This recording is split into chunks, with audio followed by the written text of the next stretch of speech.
The impressive CRAM aerial system from the United States, a system that is being used over there in Erbil, Iraq.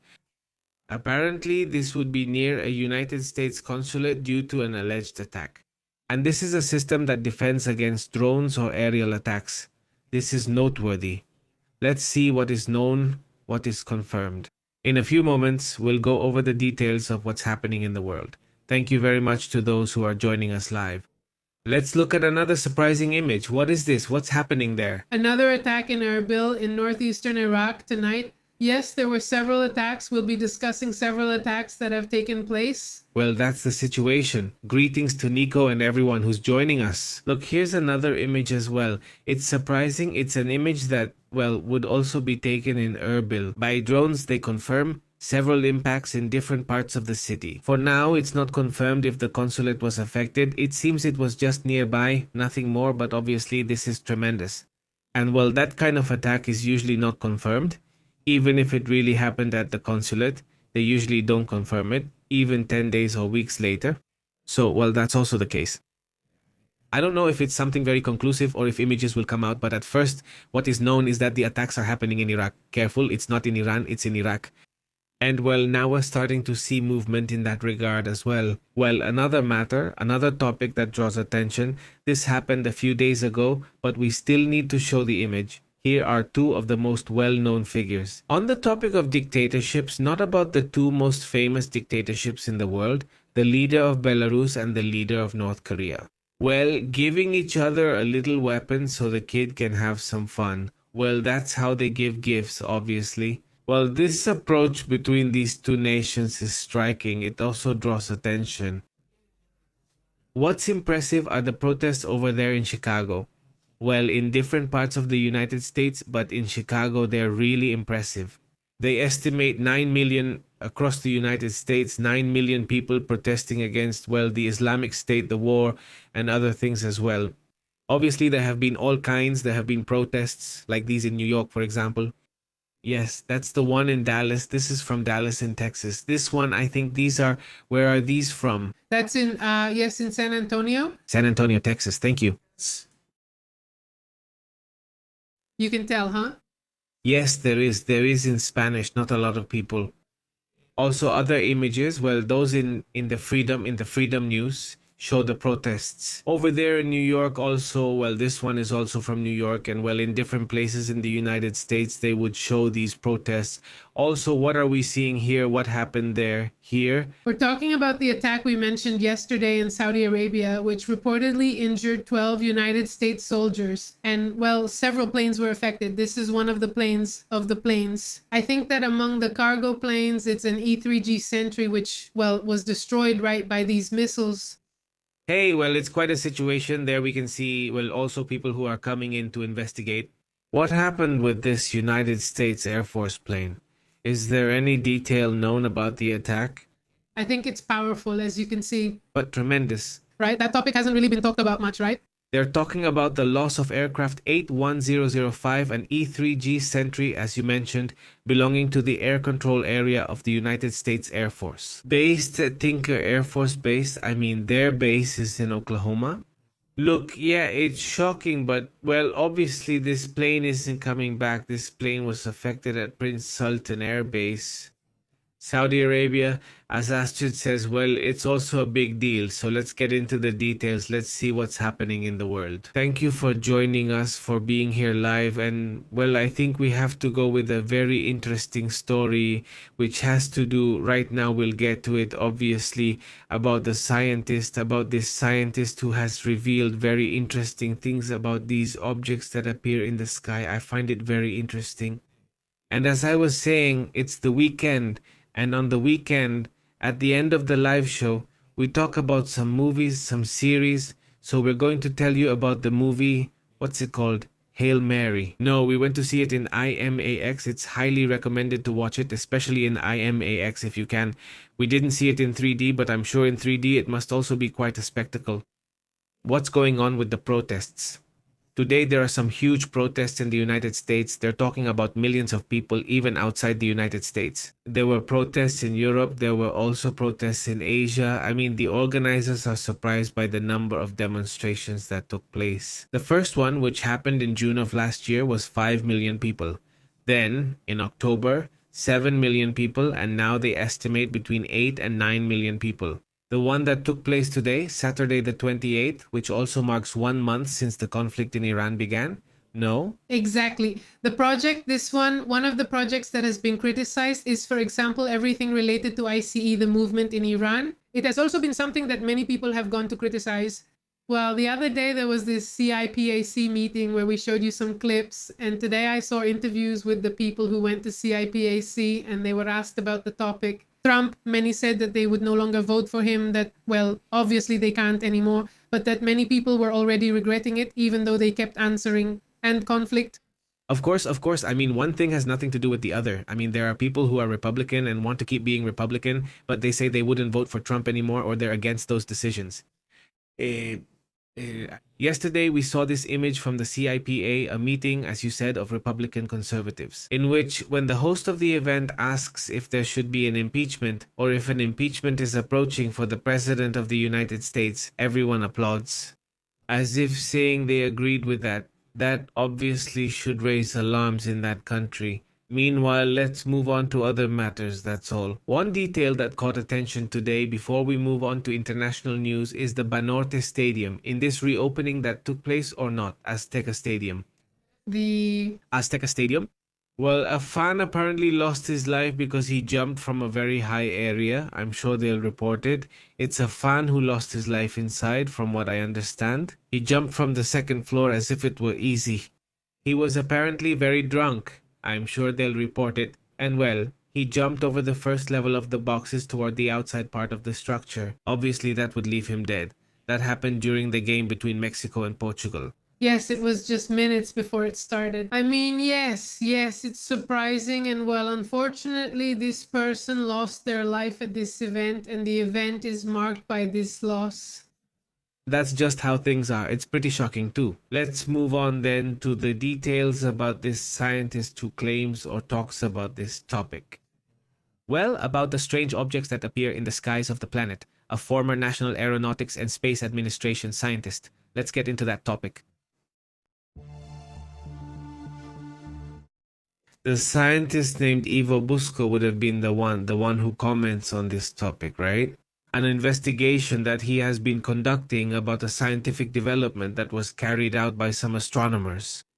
We're talking about some astronomers who investigated or who took pictures of the sky from back before the 50s. So, we're talking about how they made plates of the sky. We've mentioned that study to you here. They made plates of the sky and were taking photos to see what movements there were in space, because back then there weren't any satellites.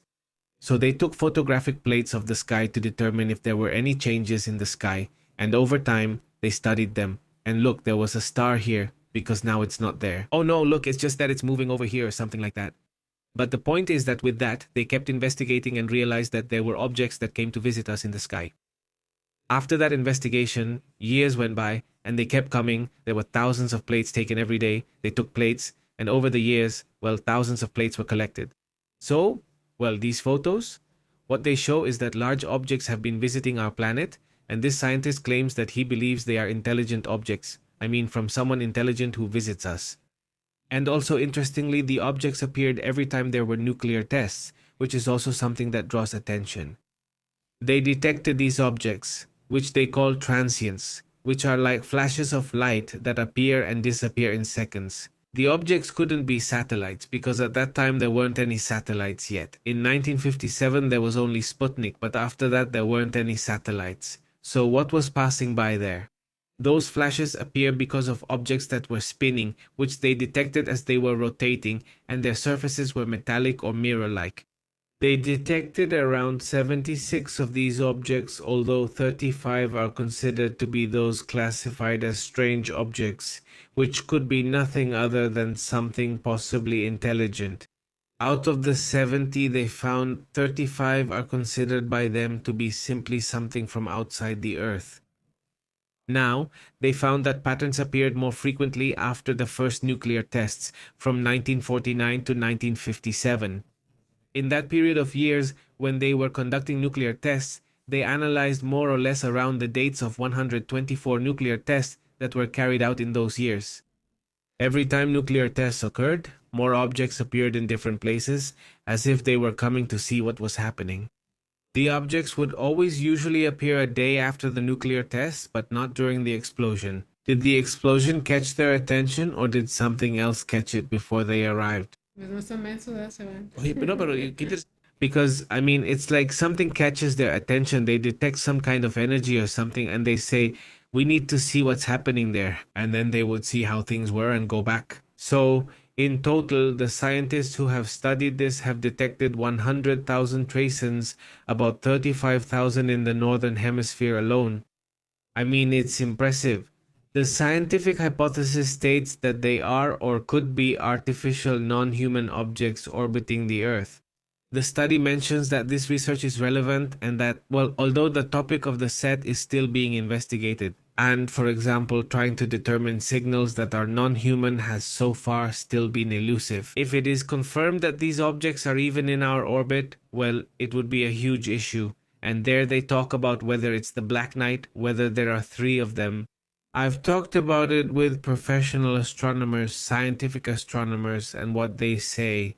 We've discussed it with astronomers. We've also talked about it with people involved in the military, who tell us here in Mexico, something they tell us. There are things in the sky that they see and know, things that, well, they're not satellites that shouldn't be there.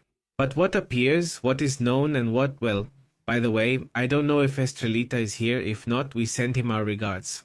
But back then, during the Ruta Verde days, there was a person who was an astronomer from, well, I'm not going to say where, but let's say from an observatory here in Mexico. Yes, and that gentleman told us that they sign a contract not to talk about the subject. So he would tell me things off camera, let's say, among them that those objects they see. When you realize it, you're seeing a satellite or planet, you're not investigating, you're just doing an astronomer's job, period. But, he says, it was very common that you had to either turn off or move the telescope to the side because you were seeing something that wasn't logical, he says. And no, it wasn't just objects, but living things would appear. Yes, I mean, you see beautiful things that were like some kind of animal or organism that you were seeing through the telescope, and you would say, well, I can't report it because, well, they have a budget, they get half of it from National Aeronautics and Space Administration in this case, so they can continue researching the scientific part, but also expecting you to stay silent on those topics. So it really surprises me because it's one of those things they say is censored and they don't talk about it. Is that real? Yes, they are censored and told not to discuss those topics if they notice anything unusual. The pilots as well, though recently I've noticed more pilots speaking out. I don't know if Joya isn't as restricted. What's going on? But anyway, what these plates show in the end is maybe it's boring for those who want to see a big ship arriving, landing in the yard. But these plates, well, at the end of the day, have been made by astronomers for decades. And what the scientists say, well, here they're simply things that appear and that logically are things that are there, that have some intelligence and that appear under certain conditions. So what the phenomenon shows is much more complex than just being there than when the scientists want, when the astronomers want, even the pilots and the military. Well, suddenly they reveal things that are, I would say, surprising, but I'm not even surprised anymore. I mean, no, it's not surprising. What surprises me is the fact that they do it. I mean, that they say it, not the fact itself, but I'm surprised that they're starting to open up. It seems like that openness is accelerating a lot. It's no longer an openness through Hollywood or through stories, books, magazines, anime, whatever. This is a now. This is a scientific openness, openness from governments, military openness. I don't think any of this is a coincidence. I feel that if there is openness, it's because they feel it's necessary to say something. And that's the trend. The trend is that the topic has to keep opening up. More and more scientists are contributing things, explaining their vision of how things could be. And well, I think it's important to at least keep exploring, with an open mind. Well, let's move on to other important matters as well. But there's another image from these plates that I'd like to show, which is this one. Yes, what they're showing there is like they're giving, let's say, from this plate. It's from the same spot. See, there are the 2 points on the left and the other two on the left. It's just that suddenly from one day to the next on the plate, the object appears. Yes, and it's a separate object. What they say is that those weren't big objects. It wasn't a tiny little object. They weren't big objects. They would arrive, position themselves there, and they had a very strong glow. And suddenly, a day or two after the plate, they would disappear again. It's like, how was it possible for them to appear and disappear? And also, at very key moments for the Earth. Let's move on to other important matters as well. Atlantis. The United States and Iran are at war, and in wars, that's always the case. If anything suffers, it's the truth. If anything suffers, it's the narratives, the propaganda, and these kinds of things. And all countries are going to do it. All countries are going to try to spread propaganda for their own interests. And that's why suddenly the most affected is that. The reality, the truth. We have to be very careful with that. Well, that being said, today the United States is making a very strong complaint because they're complaining that Iran is telling lies. And then, well, it's nothing new. Even the United States itself has also said its own things. And many times it's not an outright lie like they sometimes do, where they literally say things that are 100% false, but sometimes it's just that. They leave things out. I mean, for example, something happens and they just don't mention it. For example, the issue of the bases in the United States, these United States bases in the Middle East that were affected, where facilities and bases were hit. Now it's known the New York Times confirmed it, but they left that out. For weeks, they avoided discussing the subject. In fact, to this day, the subject isn't talked about, but it was confirmed over time. So, what does the United States say? How is it, well... The United States directly accused Iran today of spreading false information, for example, about alleged attacks. This is the example, right? Because there are actually a lot of alleged attacks against United States targets in Dubai. Today, United States Central Command said that no United States personnel have been attacked or lost their lives in Dubai.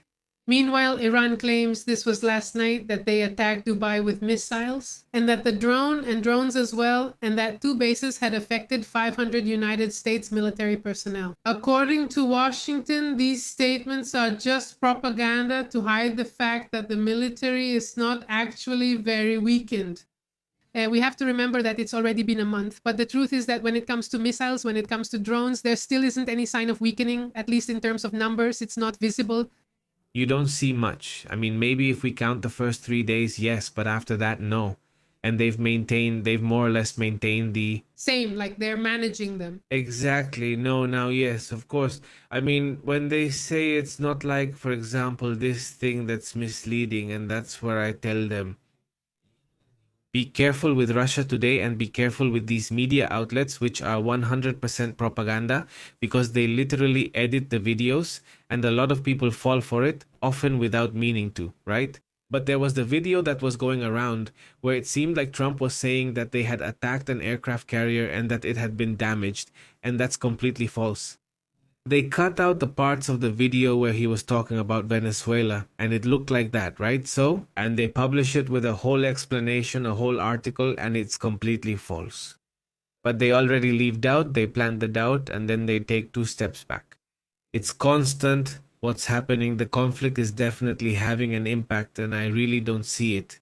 No, just because Iran is telling lies doesn't mean things aren't happening. Clearly things are happening. And to say on the part of the United States that they've already won the war just like that, well, I see that as very complicated. Yes, the military part has been very forceful, that's for sure. There's no doubt about it. Because, well, all the infrastructure that the Iranians have lost, it's very clear that they've been heavily damaged and that they're left practically without everything, without ships, without their most important leaders. Let's see, from that point of view, the United States has been forceful in the military aspect, but that doesn't mean... It's far from meaning that. Winning the war? Because to win the war, the only way to win it is by toppling the regime. That's the only way. And the second, which would be like a half win, is at least taking away all the enriched uranium. which, if the first one is difficult, the regime one, the uranium one, is even harder. In fact, even toppling the regime, I would still see it as difficult. Why? Because there are suspicions that this enriched material is already spread out, already distributed in 15 of those places. So you might be able to recover some of it, but recovering all of it seems very complicated, because that's exactly what they've been preparing for over the years, and it's believed that part will be difficult. The same Oya has insisted that the nuclear facilities have not been affected. In other words, the nuclear facilities are still there. And that, well, at least according to Oya with their information, which could also be wrong, but that's the information they have. Well, it seems like this is ongoing and more actors keep getting involved. Because now there's the issue of Yemen, which we're going to talk about in a moment, right? Yes, now. Another key factor in this is the Israeli Defense Force, which are the Israeli soldiers. And all those military intelligence operations that have been carried out, in which they claim that they are seeking to destroy 90% of Iran's military industry. Exactly today, they say they claim that in a few days they could destroy up to 90% of the military industry. They stated this, they say that the approximate year, according to them, is about 70% of the industry, but the goal is to reach 90% destruction in the coming days. The attack has mainly targeted missile factories. We've seen several images of this, which are on the surface, air, and the Iranian Ministry of Defense facilities have also been attacked. And well, we've also seen that the Basij bases have also been attacked, as well as different government sites. And well, Israel admits that the attacks were also against facilities related to the nuclear program. Yesterday, we saw the third attack, right? At this Bushehr nuclear plant. It's a very controversial topic because of what it is, and among the targets yesterday was also the Arak heavy water plant, which is linked to the issue of nuclear development. It's what is used for cooling nuclear plants. That's right, that's right. A big greeting to the whole community, says Danny here. I grew up in a civil war and both sides lie. That's why. It's good to have both versions and you will draw your own conclusion, he says. There, Danny. Cheers, Danny. Greetings also to Rublox, to Tapatia, to Jux, that's why it's 2 memberships. Anna, a huge greeting for your constant support, and to the whole community that is a member of the channel. Thank you very much for that. I know it's an effort, and that means even more commitment for us. To be here, always bringing you the information and trying to do as much as possible. Well, live, that's an extra commitment, because obviously doing it live is not the same as doing it recorded, and like that in the studio, and everything, always live. Well, it obviously involves a bit more stress and being as prepared as possible, because in the end, you're here in front, showing your face, right? So you have to be attentive to what's happening and react, obviously, to their comments as well. So thank you very much, Anna, and thank you very much to Tapatia. To everyone who is a member of the channel, to those who are subscribed as well, a huge thank you, because there are people here who have been subscribed for years. In fact, the channel just recently turned 10 years old. Although, actually, we've really been reporting the news since around 2016 or 2017. That's when we fully started focusing on delivering news. And basically, since 2017, I think we've been broadcasting almost every day. It's something that, well, we did it not because of complaints, but because it makes us proud, it makes us happy, since we've been, I think, pretty consistent. And that's, well, a lot of work, but also the motivation to be able to read your messages and talk and chat with you. So let's move on to other matters, also very important. The UTIS rebels are also doing their thing, they're making their moves. And we're talking about them being there. Well, so a second attack today. We already talked about the first attack that would have happened last night. Done last night, right? Last night we talked about the first attack by the UTIs, and we showed the video of Yahya Sarai. Today, right? That was today. Yes, yesterday they launched the attack, and today they launched this one. The spokesperson for the UTIs released the confirmation that they had already started the conflict. And now, well, there are also several interesting matters regarding this second operation. If I'm not mistaken, we have some footage here. Yes, there it is. Could it be these two? Okay. No, it's that over there. From the little world, what is this one more about? Yeah, well, let's see. Let's take a look. Okay. We showed this one in the morning. I thought it was the first one, so we've already played it, but let's just say it is. I didn't realize this was the second attack. It's about the Yad in southern Israel. Exactly. Well, today they also announced, because, well, the UTIS always announce every attack they make. They announced that they launched the second attack with missiles and drones against Israeli territory. And this action takes place because of what they call the jihad battle, as they themselves called it in the message that Yasser gave yesterday. We only gave you the summary since it's really long. Well, It's like 2 or 3 minutes almost at the beginning about why God and I don't know what else. yes, very intense. The report and the other time because God and God will. Well, all right. The operation took place after the first offensive we saw yesterday, which was carried out by the UTIS this very morning. I mean, there wasn't much separation between the first and the second. And, well, this puts Israel back with 3 fronts. 3 fronts. I mean, it's a tremendous interest. No, 4 fronts. 4 fronts? Yes, because Gaza too, I don't know if it's still a front. If it's still a front, I wasn't counting it the other day and I saw a report and it said no, yes. If there are attacks, I mean, there are still movements there. So it's Hamas that's apparently at the eye of the calmest front in quotes, Yemen, Lebanon, and Iran. I mean, there are 4 fronts they have. And, well, that's why the chief of staff said 2 or 3 days ago, the Israeli chief of staff saying, well, be careful because we need more soldiers. No, not because they're losing soldiers, but because they have them spread out in so many places. They're spread out inside Gaza. In different points in Lebanon, they have troops deployed and they've sent more. And then they have operations that are being carried out right now by air towards Iran. And in the end, you also need people to guard inside Israel, so they might possibly need to call up the reserves. So, it's a topic that will probably come up later on as well. The Israeli army also attacked naval facilities and key military centers of the Iranian regime. Today was a tough day for the Iranians from a naval standpoint. They were hit hard, both the United States and the Siedco. I showed an image that I already shared in the update. I think it was the first one we did. I think that's where I showed it. If not, I still have it somewhere. We'll show it to you again.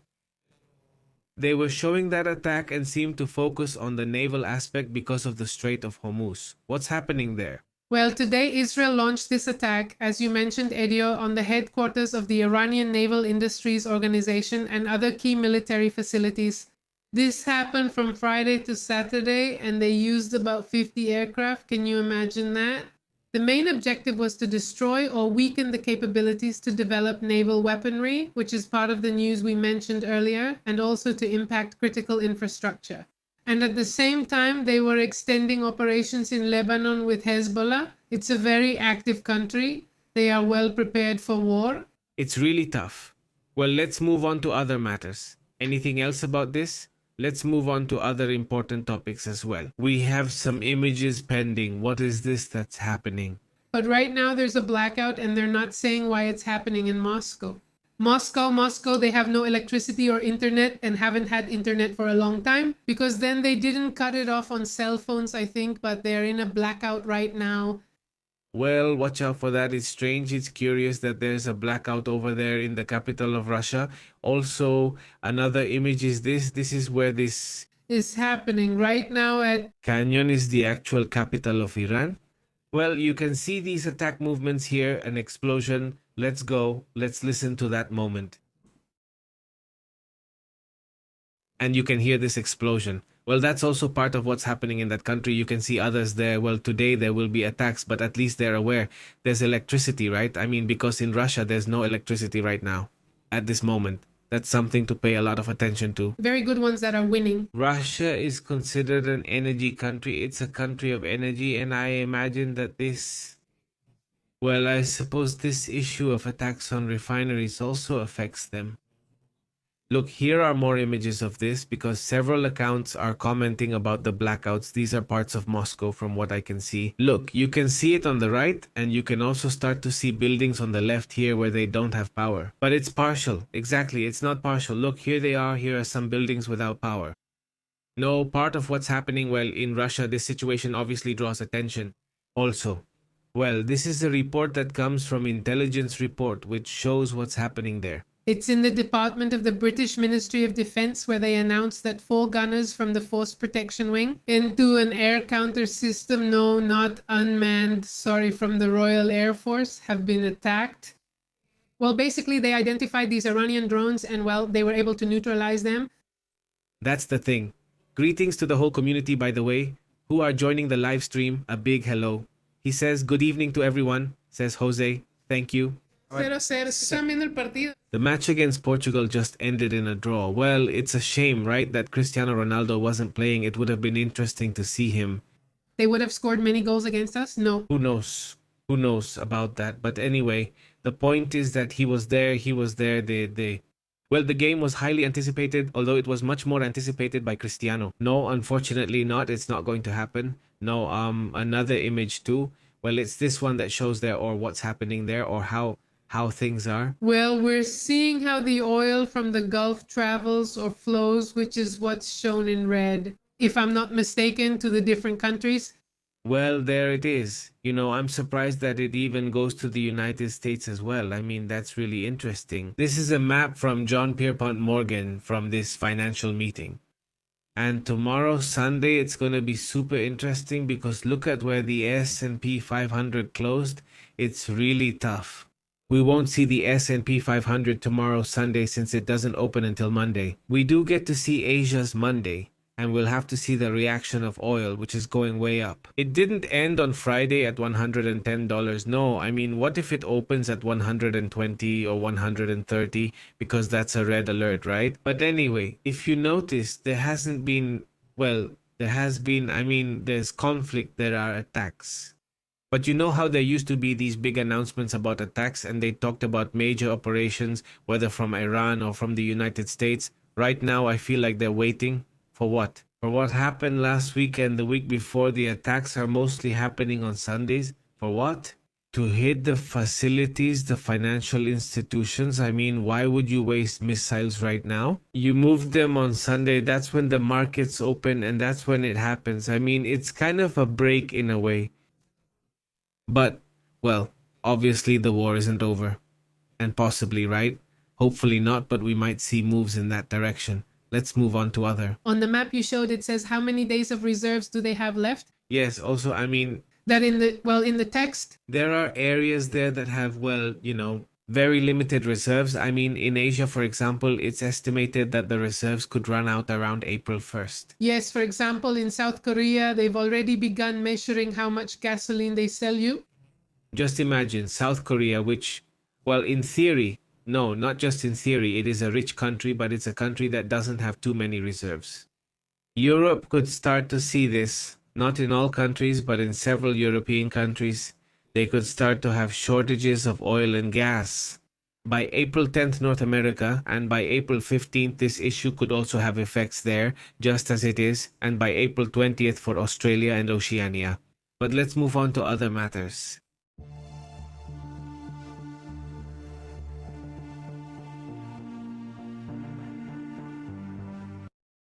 By the way, just before we move on to something else, listen, Pakistan is the country that apparently is moving the fastest on the oil issue. And they already officially have an agreement with Iran in which they are going to send the first 20 ships through the Strait of Hormuz.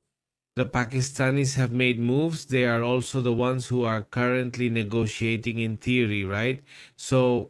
well, Pakistan, the only Arab country with nuclear weapons, by the way, and with a partnership with Saudi Arabia, by the way, a defense partnership with Saudi Arabia. And acting as a mediator at this moment. And he's a mediator, exactly. So you have to make a good impression. It's striking that the Iranians allow them to do this. They've just confirmed it right now. The diplomatic initiative by the Pakistanis to Islamabad is bearing fruit, at least for them.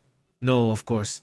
I mean, there's already an agreement between them. Exactly. Isaac Dar, the Minister of Foreign Affairs of Pakistan, announced at noon today, Saturday, that, well, 2 ships will cross daily. They will be given a chance for these 2 ships every day until the 20 are completed.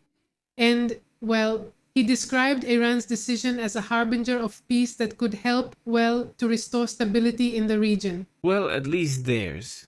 Yes, at least theirs. At least theirs. I think it will, yes, it will help. Well, let's move on to other important topics. What else has happened around the world? What's going on out there? So what do we have pending? Let's see. Let me see what we have pending.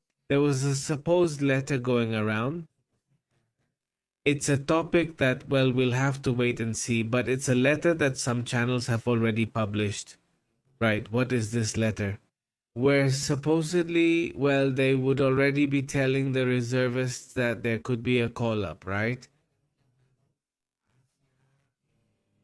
United States? A call for the United States reservists to go to war, he says. The United States Marine Corps just told its reservists, doctors, lawyers, teachers, accountants, with weekend military training to review their readiness for a possible large-scale mobilization linked to Iran. It's a message, it's a pre-message, because this is actually done by a lieutenant general, right? Yes, it's done by Lieutenant General Leonard F. Anderson IV, who warned, he says, readiness will be taken for granted, it will not be questioned.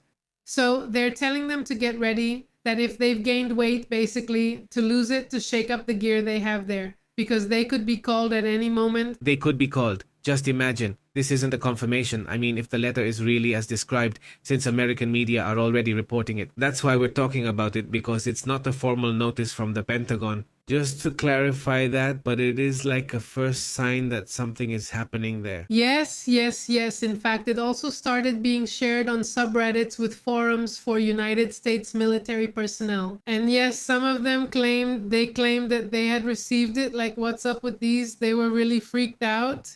With this letter, let's move on to other important matters as well.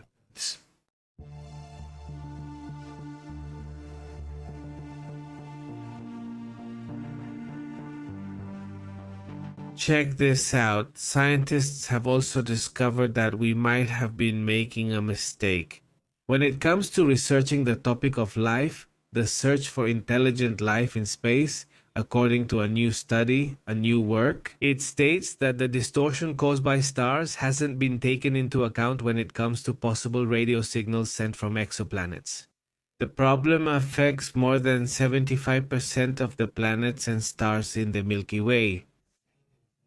In other words, when a signal suddenly arrives, that signal will be altered because it passed close to a star. So let's say they're looking for the signal in the wrong way. Hadn't that been taken into account?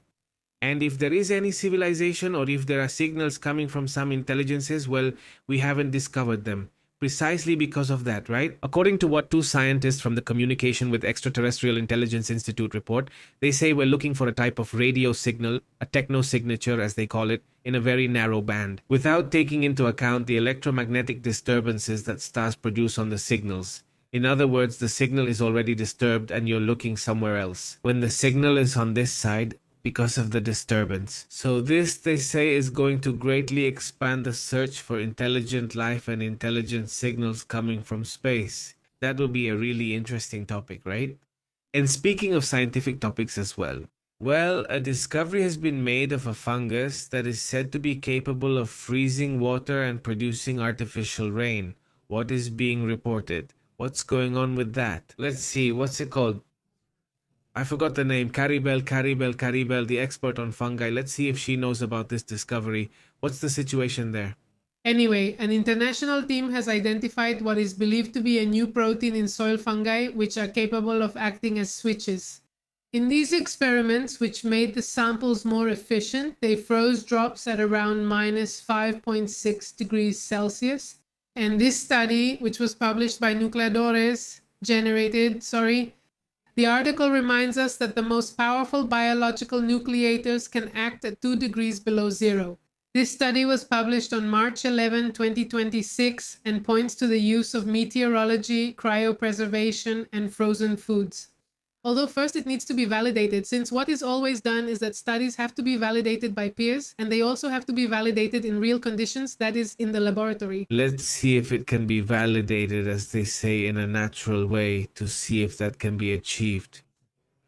But well, freezing water is not just about lowering the temperature. The first step is to create, as they say, an ice nucleus, a minimal structure that then grows. And that has an energy barrier that can slow down the process, even if the thermometer already shows negative values. So imagine this for cryogenization, right? Now we're getting really advanced.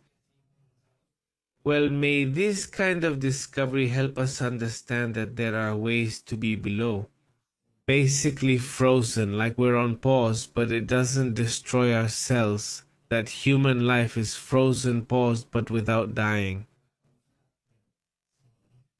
A topic that, well, actually, the movie we just watched talks about that and we discussed it, even if just a little.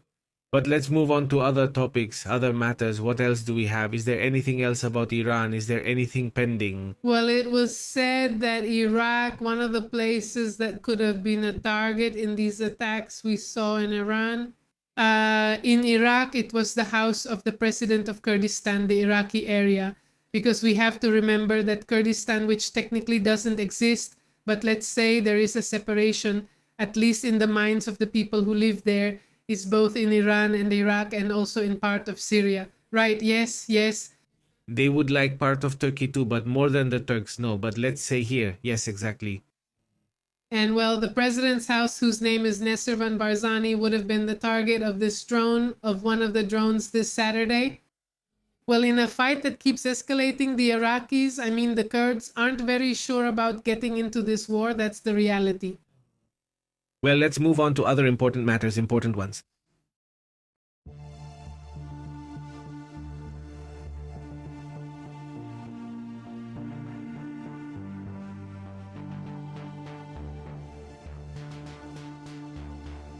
Very good evening to the whole community. Well, for those who are going on vacation, we know that Holy Week is starting and a lot of people are going on vacation. In Mexico, I'm not sure if it's a week. In the United States too, but I think so. I don't know. Let Sarah Pequena tell us here. Sarah Pequena over there. They also go on vacation. Well, the point is, yes, spring break, right? Yes, spring break, I think. Well, if they're going on vacation, I hope they enjoy it. Hopefully they stay connected and keep watching. We'll keep broadcasting. And, well, obviously the war and the news don't stop, right? Is that clear? How have you been? How are you, Guillermo? How's your day been? We saw a movie called Hell in Mary, or whatever they called it here. Something about the end of the world or something like that. Well, the thing is that it's Salvation Project. Salvation Project, the end of the world. No, yeah, something like that. Salvation Project. Well, Or Hail Mary. yes, Salvation Project or Hail Mary Project. Watch it at your favorite theater. Watch it in IMAX if you can, but watch it in the theater because if you like it. The space theme, it's one of those movies that has everything. I'm not going to say more. I don't want to spoil anything. I think we should wait a couple of weeks to avoid spoiling absolutely anything. Just telling you that the movie is good if you like the space theme. This End of the World project. End of the World Project. Yes. End of the World Project. They put it here. Good music, good acting, good script, good twists. It's based on a book. It has some incredible effects.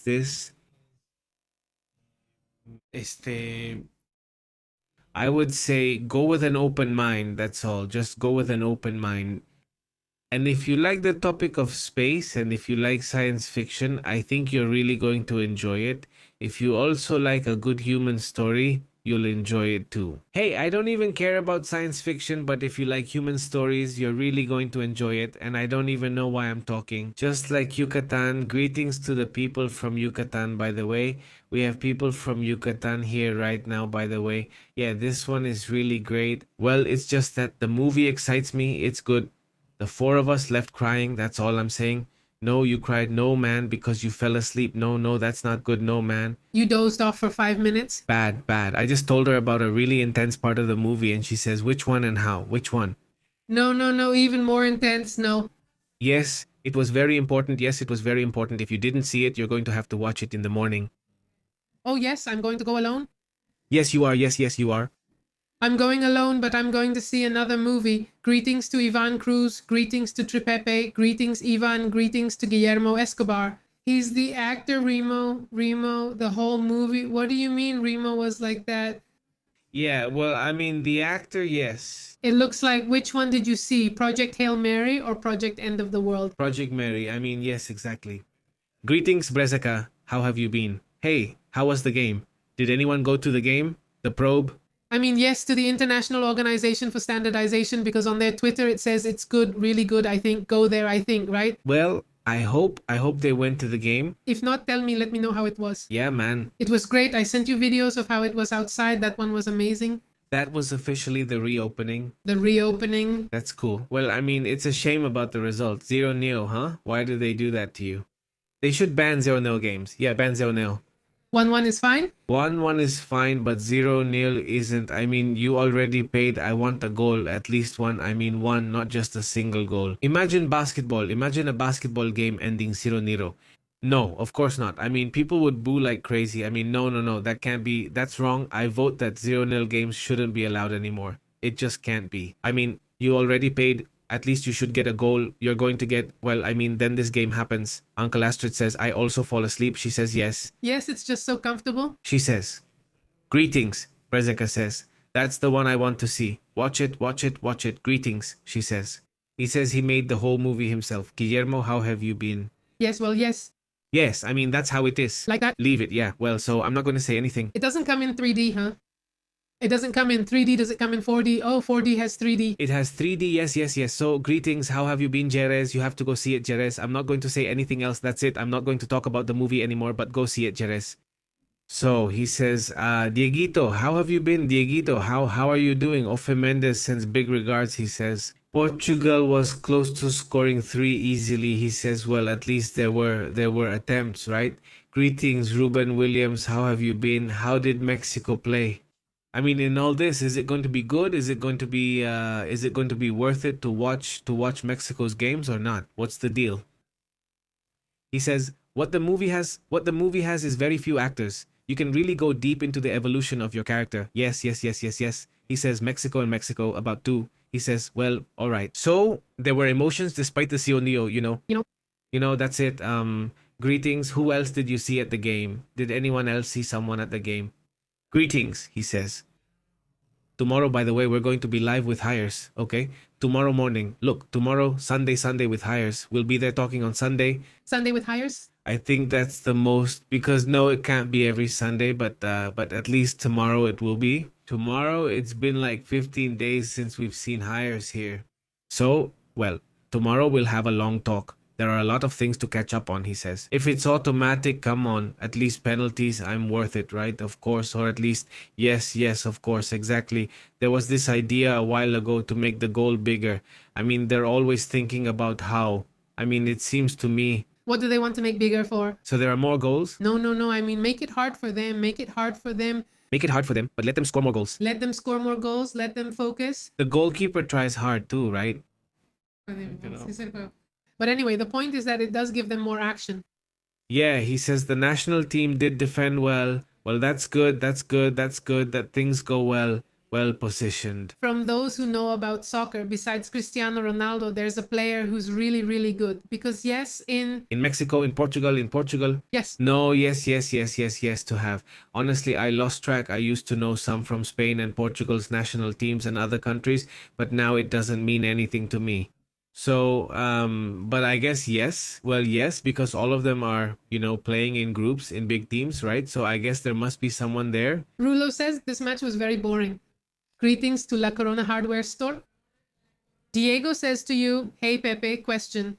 With all this about oil and the global socioeconomic impact, my question is, in terms of percentages, will mortgages and loans in general increase? Yes. Yes, I mean, and everything is going to be affected. Everything is going to be affected. The thing is, it also depends on how you have your mortgage, right? If your mortgage is, well, at certain fixed rates that won't increase, then it shouldn't go up, right? I mean, it will also depend on how you negotiate it. Ideally, it's always best to think about that beforehand, right? Before getting into debt. Let's hope it's not too hard. It's going to affect Europe more. In theory, it will affect Asia the most, then Europe in second place, and the United States in third place. But yes, unfortunately, it can have an impact. So we have to be mentally prepared to say, well, if it does have an impact, we just have to adapt one way or another, right? We have to stay on top of that. They're reporting right now that new missile launches from Iran to Israel have been intercepted. It's happening right now. They just mentioned it 15 or 20 minutes ago. So, I mean, I don't know if the interception has already happened or if they're just arriving, but we'll check again later, right? Yeah. Yeah, they're using it on Roble. It's going to be Roble. And also, Breseka says even though they already want to start fighting. It got heated. They made it clear it wasn't a friendly game. Yeah. It wasn't friendly. It's a friendly, but everyone's already thinking about the World Cup. It's not really friendly anymore, is it? Tapatia says, did you see the security caravan they gave the Portugal team? Yes, we saw it. Impressive. And curious, right? Because in the end, they were in Tepito. Yes. I mean, look, the players, It's more for show than anything else. I feel so safe. I think it's fine. I mean, that it should be shown, right? Yes, I think so. I think so that it should be shown that there's decisiveness on that matter. So that people don't say there wasn't enough security. Instead, let them say there was too much security. It's better for them to say there was too much than not enough. But they were in Tepito. I mean, the team was there 2 or 3 days ago. Yeah, just a few days ago. And they even played a little game with the guys from Tepito. You think, well, that's good. I mean, I thought it was good. You can tell they had fun. And those myths and legends should also be put to rest. I mean, yeah, I'm not saying Tepito isn't a tough neighborhood, but obviously a lot of it is just the reputation it has, right? I'm not saying nothing happens there. You're not going to walk around there alone at night, of course not, but still, it's a working class neighborhood. It's a neighborhood too. Well, it's very iconic, exactly, and it's become very popular. For tourism, Many companies, businesses that go there to buy wholesale, not to wholesale, yes, to wholesale, sorry. Greetings to Warner Glory and greetings to Dupe from Valencia, Spain. As we know, today in Spain, daylight saving time goes into effect. The clocks were set forward. Now we enjoy longer and brighter days. Greetings, Warner. So then we always have like 7 or 8 hours difference here. So let's see, Spain time, Madrid time. Let's check it. Greetings. Greetings to Guillermo Escobar, he says. 5 in the morning, so it's 9, 10, 11, 12, 1, 2, 3, 4, 5. That's already 8 hours. So 8 hours difference right now. Says Guillermo. Careful, what can be done with AI? That you are your own end of the world movie and with an intro story? Pepe in the game, they call him to go next. Greetings to my idea of who I am. He says, well, you know who you are. Who are you? Greetings to Abdulia. Also to Anna Hughes, who says, I'm leaving. Take care. I wish you all the best. Anna Hughes, thank you very much. Greetings. Greetings, Anna. Greetings. Thank you very much, Anna, for your support. OFE says, how bad. I wish the wars would end already. No more, says OFE. So, yeah, well, the wars and the polarization and everything, I mean, it's just a waste, says Tapatia. I know. Greetings to Eugenio Feliciano, who says, good evening, family from Puerto Rico. How are you, Eugenio? Greetings, Eugenio. How are you? Greetings, Aida Hernandez. She says there was a deceased person. He fell or jumped. It's strange that he was all the way at the top and it ended just a minute before the game started. No, but the thing is, they arrive hours early and come in ahead of time. Great, they arrived early. And some are already pretty drunk, already in their cars. I mean, some already are because it's cheaper for them that way. So they arrive like that, kind of tipsy, and then... Besides the final goal, the final blow, yeah, very good. It was easy for him to go down to the second, the level, according to him.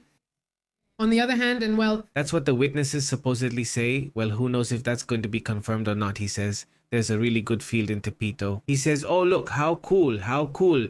He says, well... They say there was one like that. Yes, there was. Yes, exactly. Greetings to Ruben Williams and also to OFE. Is also here. Greetings. Francisco Arce. Yes, how have you been, Francisco? Eugenio, very good. Greetings. Yeguito J. CC, the other day, Yeguito was asking us, yes, which place we would recommend for him to visit here in Monterrey? Look, what do you like? For me, my friend, if you like walking or biking, I would say take the tour of Paseo Santa Lucia by boat. Yeah, and then you go to Fundidora. Well, they don't rent bikes anymore, but anyway, you go to Fundidora. And you go to the Cineteca, the Pinacoteca, the Wax Museum. I mean, you go and visit all of that. If you come on the weekend, check out what's happening at Cintermex. And Cintermex is right there. That's where they hold the conventions. Not like Comiconica. Right now it's there. Although right now you can't go because, well, if you come right now, you can't. Because there's El Pal Norte, which is a series of concerts. So, well, but if you come when Pal Norte isn't happening, then it's fine. It's cool because you take the little boat. The boat takes you to that spot. You go through all of that, you'll spend the whole day there and you won't finish it all. And then you can come back on the same little boat. Because the ticket is round trip, yes, it's round trip and you come back. And in the center, there are also other museums, there are other restaurants. So basically, if you go for a weekend, you won't be able to visit all the places. Honestly, there are many areas to check out. And no, you never even had to take a taxi. I mean, you basically walk everywhere.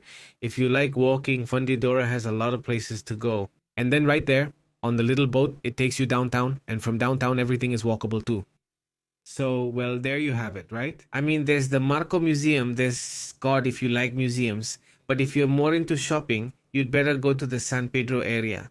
There are a ton of malls there. There's Plaza Fiesta, San Agustin, and inside it's like three or four malls all together, all connected, you know. So, not even there. If you like shopping and that kind of thing, well, there you go. There are restaurants and all that stuff, movie theaters and everything, and it's all air conditioned and like that. So, if you don't like the heat, what else? Another area, like if you really want to be adventurous, Nuevo Leon style, well, yeah, you can go to La Huasteca, you can go to Chipinque. There's a cave museum, the Grutas de Garcia are really good too. But there's a museum that almost nobody recommends. I mean, almost nobody mentions it because they don't know about it, which is the museum. The one that's in Mina, it's kind of far. It's in the desert. It's a museum. It's in the desert and it's a museum there. But it's really cool. I mean, it's small, but it's almost all. I mean, the museum was placed on the site like a sacred site of indigenous people, of an indigenous group, let's say native to the north. No, donde tienen ciertos paintings on the mountains or on the rocks, and you walk around there, you see everything they used to do. That one's really cool because it's something truly unique. That one for sure is well done. Yes, it's climbing hills, Chipinque. Ah, yes, it's climbing hills. Chipinque. Chipinque is the real deal. That's how it is. Are you like climbing? Yeah, like the wall, the Huastec, that's better. People from the United States come there. Well, everyone comes to climb that place. Yes. If you want to hike different trails, Chipinque is the place. Research well. There are many really good trails. Yes.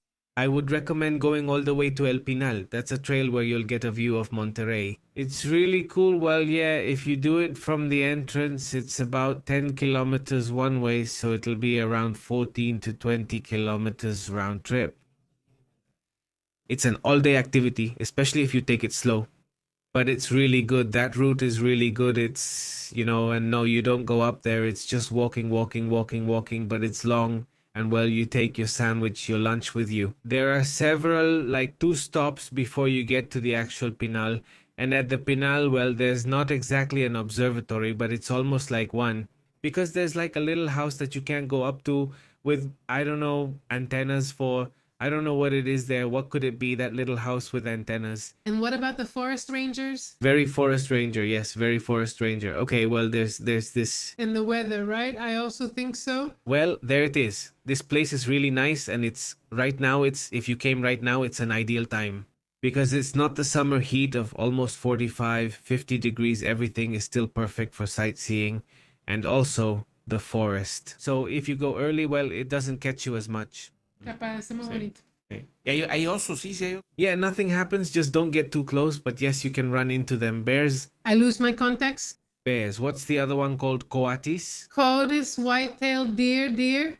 Well, lots of squirrels, big squirrel and peccary, which is like a little wild boar too. Yes. There are also more. What else? That's it. And there are a lot of park rangers. That's all. Go very early because when they close, they really close. I mean, they close, I think, at 7, and they can even fine you if you don't leave. It's a whole thing. So yeah, you just have to follow the rules. You have to be out by 7 because there were a lot of people who would arrive at 6, and the park rangers have to wait for you to leave. And if you stay at Loma and leave at 10, well, they can fine you. So yeah, it's a hassle. They've gotten stricter because a lot of people were taking advantage of that. So it's better to go really early. Well, that place is really good, he says. As long as it doesn't fail you, well, no. I mean, it's not that complicated because the whole face is always towards the city, basically. So there are always people walking around. There are always people walking, so the routes aren't too complicated. I feel like, but yeah, well, a global positioning system, it's not bad, he says. No, he tells me. I think I asked, well, thank you very much. He says, are you going? Yes. Are you coming? Then great. Good luck. And if you have any questions, well, just let us know. Send us a message or something. And we're always checking Telegram. Someone from Monterrey has a question and sends a message. If we can answer or know the answer, we reply. So, what else should we add? Greetings. Hey, I'm saying that this gentleman from Azteca, Mr. Azteca, the companion, he says his name is Adrian Gomez. He's 26 years old. He's very young, a guy. He thought he had to go to the bathroom, right? But he really needed to go to the bathroom, and he saw there was a long line to go down, and he said, oh, what the heck? I'll go down the wall because there's a wall that's kind of slanted to get to the first level, so I'll grab onto it. And well, obviously, no, I couldn't hold on. How could you even think of that? How could you do it? Anyway, he fell 14 meters. Classic case of he thought it would be easy. It wasn't easy for him, yeah, but he thought it would be easy, yeah. He says, I want to see the bear. Ofe, greetings. Greetings, Ofe. Very good. Both of them are not from here, fortunately, because if they were... So big. So big. Although sometimes they have caught some, because sometimes they go down to certain neighborhoods. And yes, there are some really chunky ones, really fat and pretty big. Not giants like the grizzlies or like the Russian ones. Novak is the name, right? Something like that. I don't remember what the Russian bear is called, but yes, there are some that are kind of chubby, he says. Digito, no, man, I think I asked the best one. Yes. We have to... Sí. He says, greetings, Rublos, very good. He says, poor kid, may he rest in peace. Well, yes, that's right, that's how it is. So, hey, let's go, right? Well, guys, remember that we're on WhatsApp and Telegram too. We send notifications there, but we're also on Facebook, on X and Insta. Thank you very much. Well, if there's any other update, we'll be back later, so have a great time. This weekend, if you can, watch this movie. If we have anything else tomorrow, because for many it's vacation time, then we'll try to recommend some other series and movies. Let's see what else is out there. Big hug. You guys also recommend us something interesting to watch out there. Warm regards. Take care. See you tomorrow. See you later. Interrumpimos. Regular programming. Thank you for Tuning into the truth. This is Pepe Live. The truth is intense, harsh. The unusual is real, pure. Here we analyze it with a global focus. Don't miss out. Connect to the Pepe Live channel, controlling the signal. Pepe and Astrid, telling it like it is. Raw journalism. Here it's respected. Activate the alerts. Don't lose track until next time. Yes, sir. We're taking attendance. Subscribe. Pepe Live in the house.